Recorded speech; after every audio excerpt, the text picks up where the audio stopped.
Okay, there is a very sad story coming out of North Carolina, and it makes me very angry, and it also hurts my heart so bad.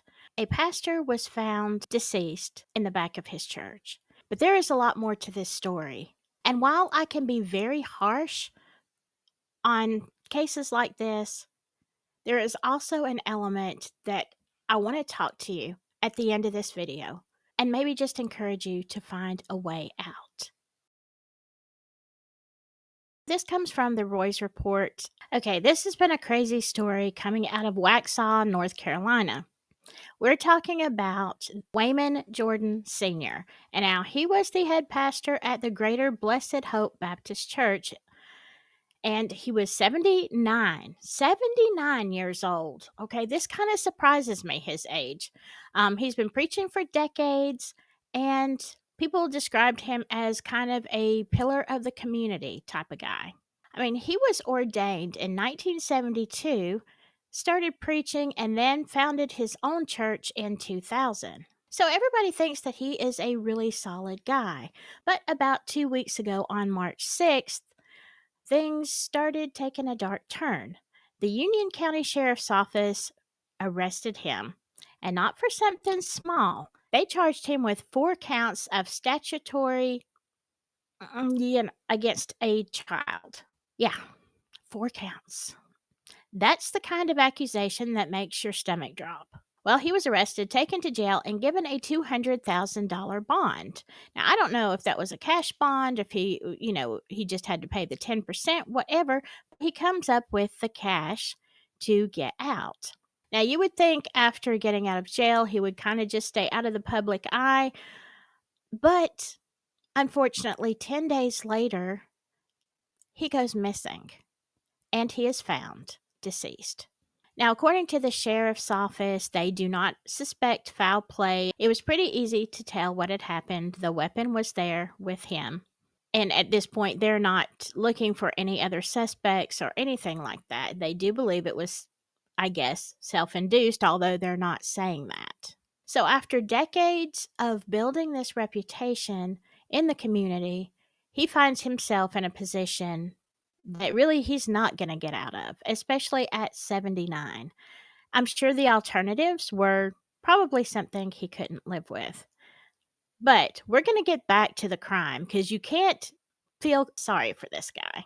So, this was his background. He was born in Charlotte, North Carolina, and he stayed pretty much local his whole life. He went to school at a couple of places at Central Piedmont Community College and Johnson C. Smith University.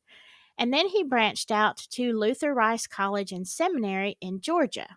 He also worked, I guess, part time or whatever at a funeral home for a while, which some people might find weird. But if you are in the business of trying to take care of people facing life and death situations, it kind of makes sense. But in 2000, he decided to dive headlong into the ministry and he established Greater Blessed Hope Baptist Church. Now, for the past 25 years, that's what he's been doing. Now, on the church website, they paint the whole picture of him as being a man of God. And we're going to talk about that. They said he was all about discipline and living right according to the Bible. And this is something that struck me. They said he believed everything you need to succeed in life is already inside you. But what he was dealing with on the inside was something that he could not take care of. And according to the Roy's report, they tried to reach out to the church to see if anybody would talk, a deacon, somebody, but they didn't hear back from anybody, as far as I know at this point. I'm sure the congregation is in shock and trying to process what's going on, as anybody would be. But let's look just a minute at the actual crime. Now, the police are still investigating because of the nature of some of the things that had transpired prior to this. And they said they still have an active investigation. And, if anybody is involved, anybody has additional information to please come forward. Because you have to think there were victims in this case. And although it appears to be a self unaliving, from what we understand at this point, When you have factors such as children in the mix, I think you have to at least think outside the box. Was there somebody there? Was it made to look like this? I don't think it's case closed at this point. Now, I am going to show you this. Um, the charges were with a girl somewhere between 12 and 15 years of age. Now, this allegedly occurred in 2022. So he was still in his 70s. Okay. This is a picture. Let me show you this, a picture of Greater Blessed Hope Baptist Church. I find this disturbing on so many levels. This past year, there are so many stories I haven't covered. Y'all don't know all of the church scandals that I have not covered. I will be covering some other ones. It's kind of depressing for me, okay? At first, it was just, I was horrified and I wanted to let everybody know.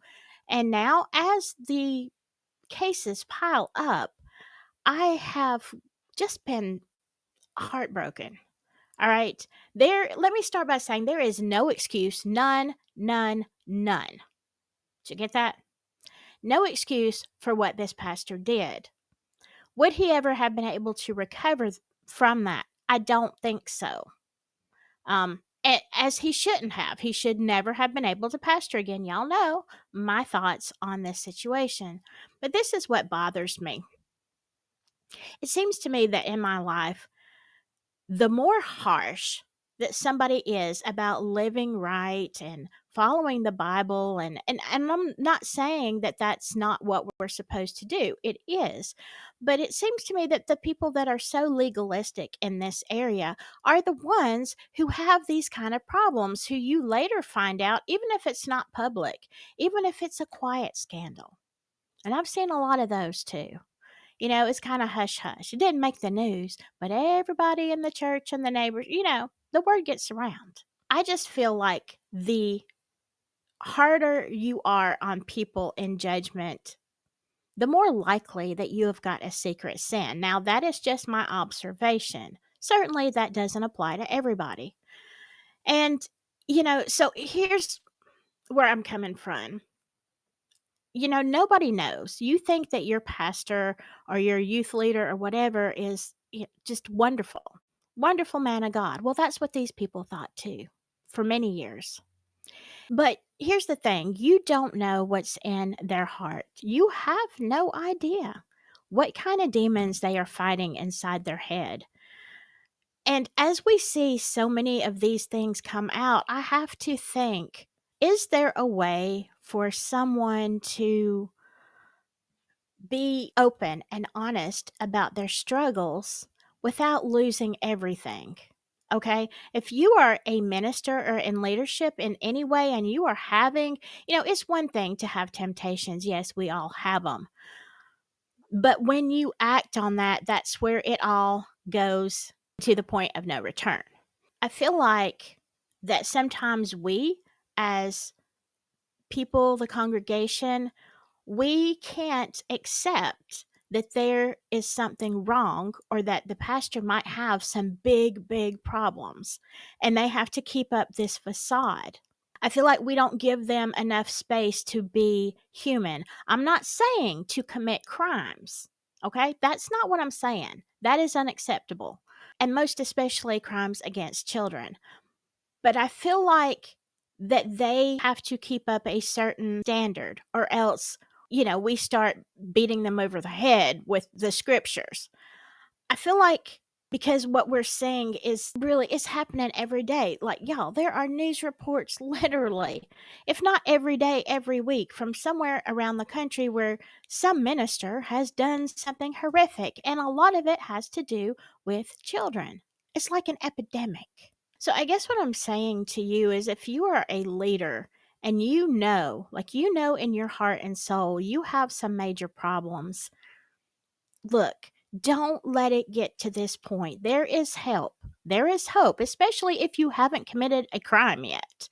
But even if you have, why don't you take the initiative and step down yourself? It's not going to be a public humiliation. You can keep that information very close to your friends and family. Now, some people are just narcissists in the pulpit and they think really they can do anything they want. It's kind of like when you listen to the statements of Robert Morris. It was insane. He thought he was untouchable. Well, now he's in jail, and I'm going to cover that one too. But unless you are a narcissist and you are just living in this fantasy world that you are better and God's perfect chosen one and you can't be touched, then I think now is the time to take a look inside. And whatever stage of this problem you are in, I feel like you need to take it to God. Step down. Look, yes, is it going to cost you, money, position, power? Yes. But what is the alternative? If you are caught, and look, you most likely are going to be at some point, you're either going to be unalive or in jail. So I guess I'm just encouraging people like, look, people have flaws, people have faults. It doesn't mean that they should remain as pastors. But what it does mean is you, before you ask for accountability from any member in your congregation, you need to have self accountability first. You get that right, get yourself together, and God can still use you and put you in some kind of position, even if it's not a pastorship, that you can still be effective. Okay. I hate this happened. Y'all know how I feel about child predators. It makes me furious. On the other hand, I hate to think that if he did unalive himself, as they seem to think, that there was no other recourse, because think most likely somewhere in that 25 years somebody knew something and didn't say it. Could this have been stopped? Possibly. All right. So that is my thought. Y'all pray for your pastors. You know, they need it. But don't be afraid to call them out. Whatever you do, stay safe out there. And for heaven's sakes, stay silky. Bye bye.